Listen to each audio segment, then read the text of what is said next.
Welcome to the 10th annual Tri-State Chamber of Commerce Mayor's BBQ. Thanks for coming out. The original Mayor's BBQ. Got a few VIPs we need to recognize tonight. So starting off with the MP for New Westminster, Port Moody and Coquitlam, Mr. Finn Donnelly. Finn? From the city of Coquitlam, and we won't introduce the mayors, they'll be done separately in a special manner. Councillor Neil Nicholson, Councillor Terry O'Neill, and Councillor Brett Asmussen are here. From the city of Port Coquitlam, I get that right, Mike? Thanks. We got Michael Wright, Mike Forrest are here tonight. Port Coquitlam. And from the host, Port Moody, we have Diana Dilworth, Rick Glumack, Jerry Nuttall, and Zoe Royer here tonight. Port Moody. And a special birthday welcome and greetings to Zoe. Happy birthday, Zoe. How does it feel to be 29? Our Board of Governors from the Chamber, we have Richard Rainey, Stephanie Booth, and Dennis Marsden with us tonight. I heard some boos in there. Interesting. From the Board of Directors, I'll name them all, and then you can give a big round of applause. We have our Chair, Peggy Hunt, First Chair, Janine Davies, Rick Passon, Jimmy Ho, Teresa McDermott, Jillian Kirk, Aaron McDonald, Martin Wyatt, and Brian Hyman here tonight. Thanks all for coming. And events like this aren't possible without the support of our sponsors, and we have two title sponsors tonight. First one I'm going to ask to come up here is Rick Labarski, Business Development Manager for EconoPro, our first title sponsor tonight. Rick, are you in the room? Rick, where are you? He's out doing business outside. Oh, there he is. Come on up, Rick. Tell us a little bit about EconoPro. You've been a little busy in Calgary, have you? Very. As usual, once again, I'd like to thank Mike and his team for allowing us to be one of the headliners this year. We're splitting it with the Boulevard Casino, or I guess the new casino moving forward. They do a great job. We feel it's very important to support the community that we do business with, and the community supports us. We'd like to support them back. So thanks again to Mike and his team. Appreciate it. Thanks, Rick. Thanks for your support. Rick was saying he's been going 24/7 out in Calgary. They're providing all the bins to clean out the Saddle Dome and the zoo out in Calgary, and they're going to be at it for a while. Our second sponsor tonight is Boulevard Casino. Now it's going under name change, so we'll bring up Chuck Keeling from Great Canadian Gaming and the new Hard Rock Casino to tell us a little bit about it. Chuck, come on up.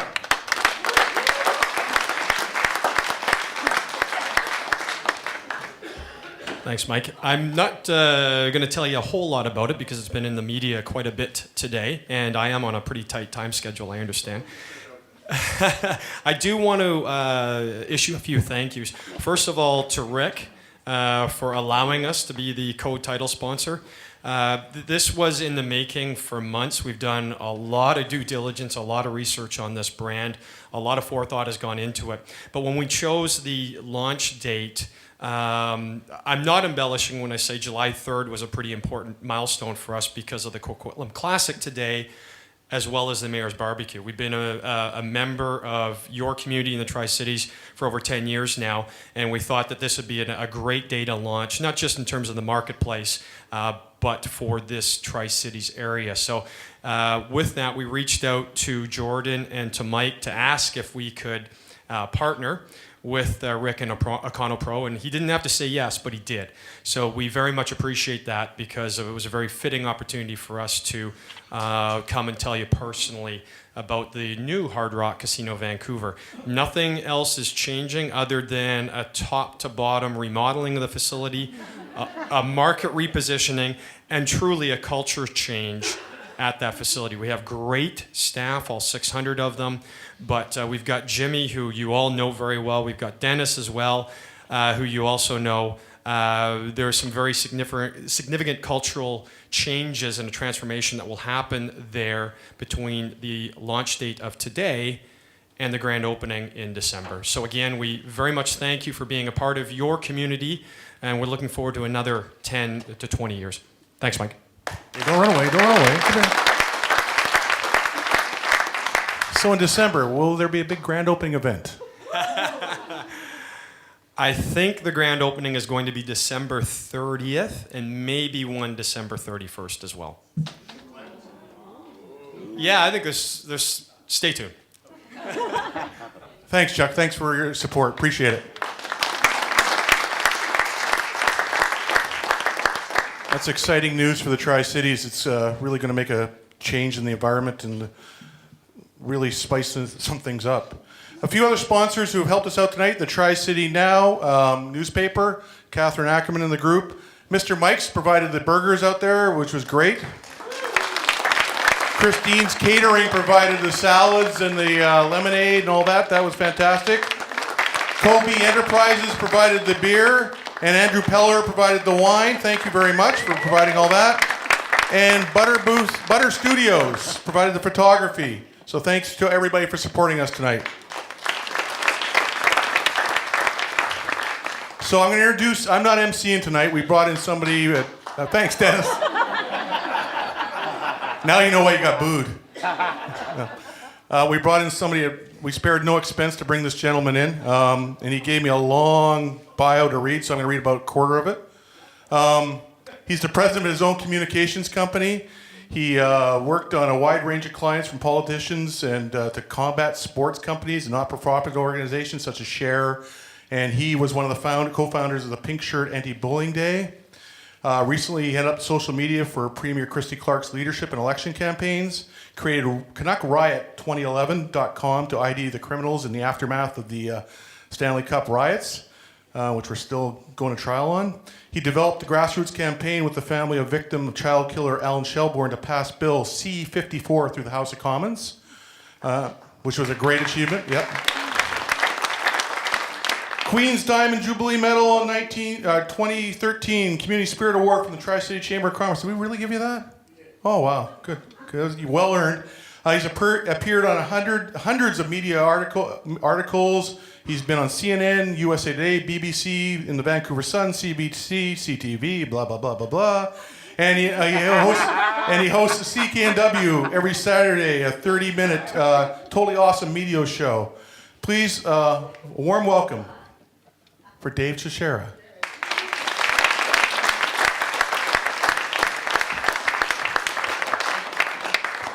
Thanks, Mike. That was awesome. Anyways, welcome to our Mayor's Barbecue. It's a lot of fun. This is one of my favorite events of the year. And again, special thanks to Mr. Mike's for the great food out in the courtyard there with the purple trees. Everyone saw those indigenous purple trees here to the Port Moody community. Blue trees. I have no idea. And also just wanted to, welcome the Hard Rock Casino Vancouver to Coquitlam. Here in the Tri-Cities, where there's 5 cities here in the Tri-Cities, it only makes sense that the casino would be called Vancouver in Coquitlam. And a few other things I just want to say, I also take an extra large black shirt if you have any lying around. But anyways, tonight is about you guys asking the mayors lots of great questions.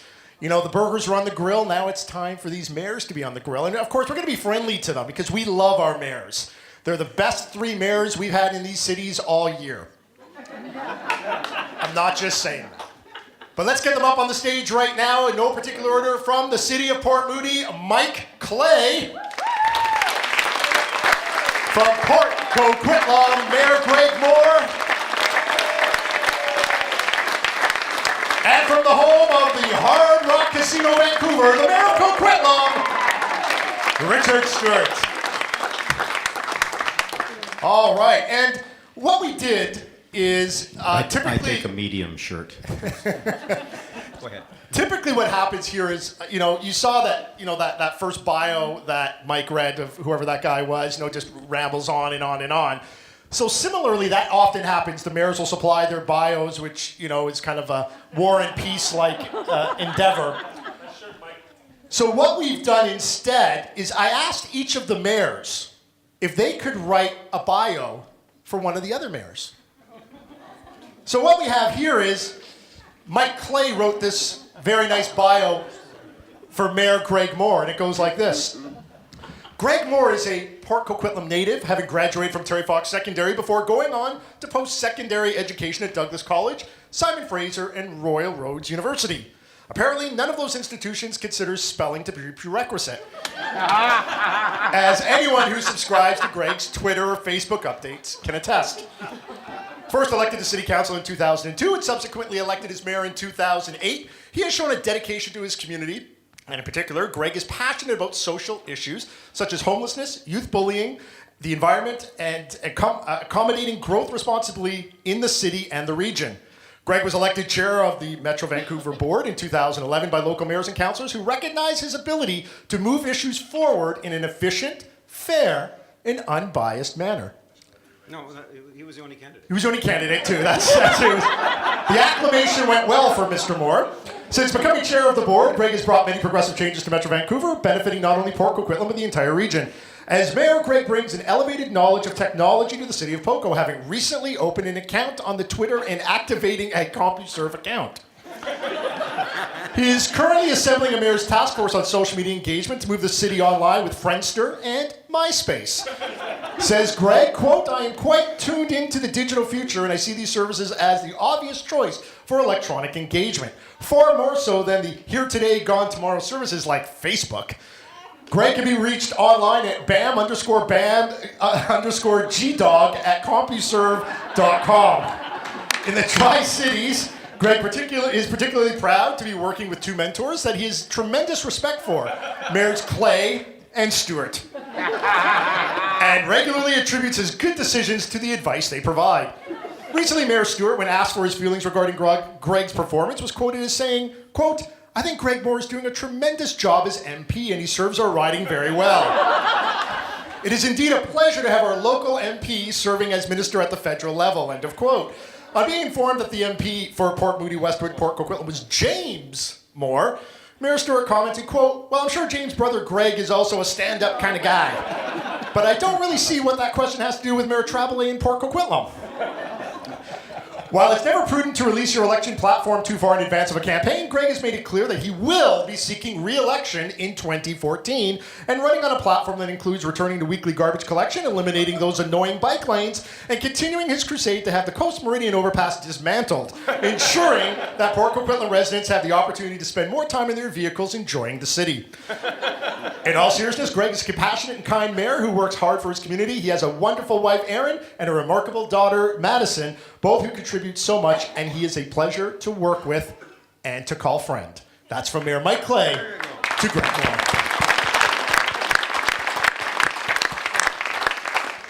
And now we have Richard Stewart's bio, courtesy of Greg Moore.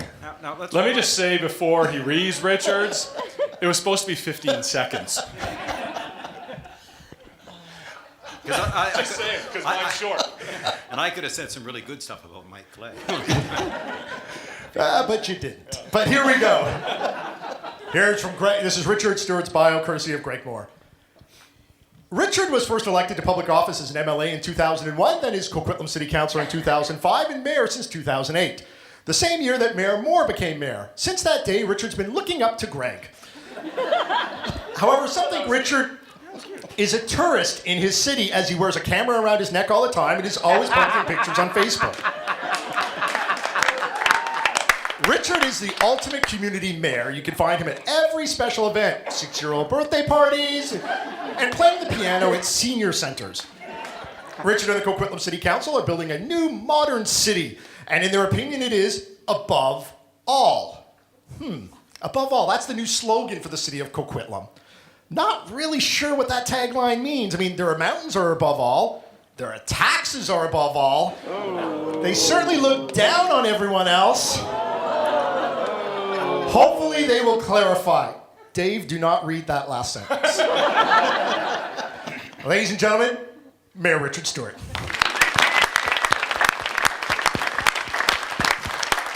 Now I feel bad that I kept to the 15 seconds. And this is now for Mayor Mike Clay from Mayor Richard Stewart. I cannot say enough good things about Mike Clay.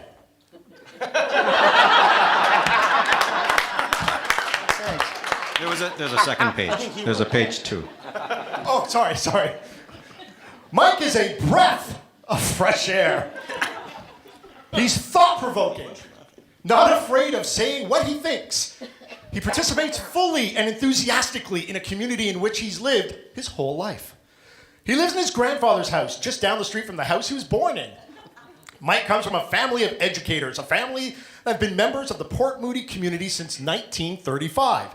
Mike is irreverent and pointed. He is hardworking and respectful. And I must say that I'm very pleased with the great relationship the three mayors have developed, both as friends and in the cooperative spirit of working together for the benefit of the three communities. Ladies and gentlemen, the third best mayor in the Tri-Cities, Mayor Mike Clay.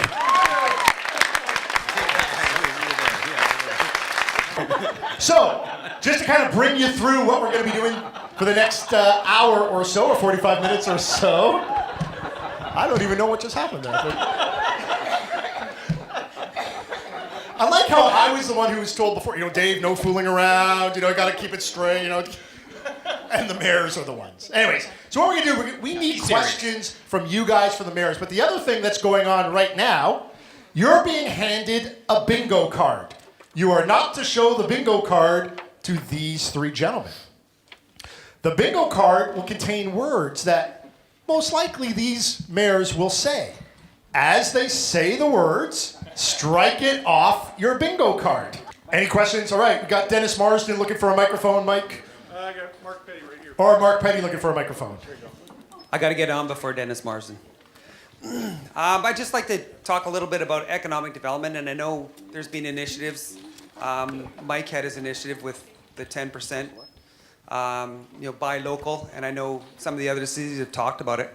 I'd just like to say when it comes to, business development in a general sense, everybody says that, your sales, most of your sales come from internally, so your current customers. So I'd like to put that out to the cities in that economic development really comes from the businesses that are here within your communities that are already supporting you. A perfect example is, Boulevard and the new Hard Rock. So, and I know you guys have talked about it, but us as business people run into situations where I don't really believe staff buys into the buy local concept all the way. There's lots of examples of the cities not looking within the Tri-Cities to buy products and services necessarily from the local businesses. I know you can't dictate or mandate that happen, but I think when it comes to apples, when it comes to products and prices, that there should be some kind of preference to supporting the local economy. So just your comment on that. Well, it's actually zero sum, and that's the challenge with that kind of mechanism. If every city in the province instituted a 10% buy local program, then all of the businesses in the province would end up losing because they wouldn't have a competitive disadvantage when they go to Port Coquitlam or Port Moody or Surrey to try to market their stuff, but they'd have a competitive advantage in Coquitlam. And so we know that they work if only one community does them, but we also know that it's a slippery slope. If every community instituted that kind of protectionism, the same thing with free trade across international boundaries. If one country decides to levy all kinds of tariffs against goods coming into their country, and then there's a reciprocal or a counteracting tariff from the other country, and then both countries lose. So I support buy local, but if you institute that 10% something where there's a 10%, you have to introduce it as some kind of a percentage preference that you automatically approve. And that means for commodities, you're willing to pay 9% more because everyone knows what the out-of-towners pay for their commodities. And so we end up with the taxpayers losing and all the businesses losing. So I'm absolutely supportive, but I don't agree with that mechanism. So in Port Coquitlam last year, we did a mayor's task force on business development opportunities, and one of the initiatives out of it was to figure out how we, as an organization, can buy local. With respect to Richard's comments, there's other things that we can look at as well, not just the 10% side of it. And so this year we're redoing our purchasing policy because we haven't looked at that for a long time. Part of it will be about how do we look local, but it'll also be about environment and sustainability and awesome. I'm trying to put in some other words, TransLink, some other things in there. So we are looking into all of those because of the feedback from the Chamber and the BIA. We think that those are really important. But there's other things that are really important that we can do as well to help with buy local. One of the things that I've tried to do for a long time, and the task force identified it as well, and hopefully we'll implement it sooner than later, is we have all of your business licenses from Port Coquitlam. Why don't we make that a searchable database so that if you're looking to buy a widget, you can actually go online and look to buy that widget from a Port Coquitlam business. Instead of going to Google and doing it and getting, I don't know if anybody's from Yellow Pages, but they do a really good job at their SEO to push everybody else at the top of the Google search for widgets, even though the company isn't from Port Coquitlam. You put, widget Port Coquitlam, you're going to get whoever advertises more there. So I think there's some other mechanisms that we can do to also encourage not just the city buying, but others buying. The last comment I'll make is we get the question about amalgamation in here every time, and we always talk about, well, we amalgamate our purchasing services. So that when we need to go buy shovels, we can get them cheaper by amalgamating all of Metro Vancouver's purchasing. Well, Chris Gaylor goes, that's a really great idea that you get cheaper shovels, but I lost a lot of business as soon as you guys started amalgamating your purchase products. So, we get it from both sides on that question. I hope somebody had widget on their bingo card, because they're going to jump up as the winner. Mark, we did just go through a revision of our purchasing policy that does favor local businesses. A year and a half ago, we started an initiative through our Economic Development Committee, which includes chamber representation, which was started off as a BREA, which is a business retention, expansion, and attraction. And Councillor Dilworth at the time was chairing the committee and dropped the A, the attraction, because we wanted to concentrate on the businesses that were here in Port Moody already. So we've done a buy local component of our purchasing policy. We're working on the BRE, trying to figure out. We did some studies. We're trying to figure out what outcomes we can work on with that. We did do the 10% shift. We continue to work with a group of businesses that came forward there, and we have more initiatives coming in partnership with the chamber in the fall. And there's a number of things that we can and can't do, and we're moving them forward as we can.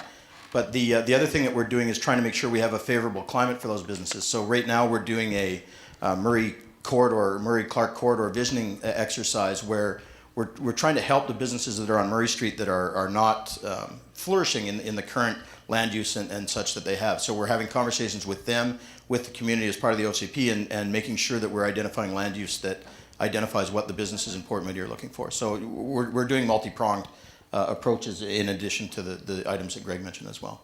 All right, I think we have a question from Dennis Marsden. Mike, you touched on this a little bit, but can you share with us any economic development initiatives that your city is undertaking to create opportunities for businesses to expand or relocate and offer wages that would enable their employees to actually live in the cities that they work? One of the cities for years championed the fact they were to live, work, and play. The challenge is creating those job opportunities that actually enable people to afford to live in the Tri-Cities. So what initiatives are you undertaking that are going to attract professional offices, technology, healthcare companies, those that are paying significant wages, the six-figure salaries that are going to enable people to live here? Starting on Friday, and they were working on it all day yesterday, our IT staff are making the fiber connection to fiber up Port Moody, connected through Coquitlam to the gateway on Guildford here, and to bring high-speed fiber backbone all the way down St. John Street, and also evolving with the Evergreen line. So that's a step towards the goal that we've had of attracting high-tech, or what's been referred to as a tech park. I don't like the word because people get a vision of a business park. Last year we approved the office building of Ani in the Ani development, which is one where they're looking to attract those types of businesses. We have small properties in Port Moody and small locally owned businesses in Port Moody, and they're different than what you have in the other two communities, and they're more difficult because they're on a smaller scale, and they tend to be service-related industries.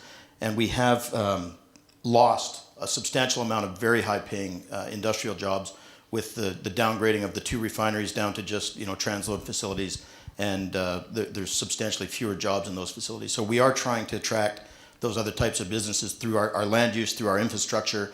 We also are getting a power line upgrade as part of the Evergreen line, which was important in Port Moody because we were literally out of power in Port Moody. So there's a number of initiatives, plus the ones that I mentioned earlier, that we continue to work on in the city. In Port Coquitlam, Very good. I might disagree a little bit that we need to have all office jobs that produce six-figure jobs. We have a very successful industrial park that has an office component to it, but also provides some good quality employment, and that's where we focused most of our efforts in the last couple of decades. And creating affordable housing is really important. You know, Port Coquitlam, our average house price is $525,000. Right, it's just because of market and where it is. It's much cheaper than Port Moody and Coquitlam. You can live and work in the industrial area, or you can work in the industrial area and live in Port Coquitlam in a single-family home quite comfortably. So we're working with those two things together to try to create that. But we're also, you know, looking into the Dominion Triangle, which we see a lot of growth going on, retail growth, but we see our first industrial buildings going on up in there, as well as some residential to try to create a live-work environment right there as well.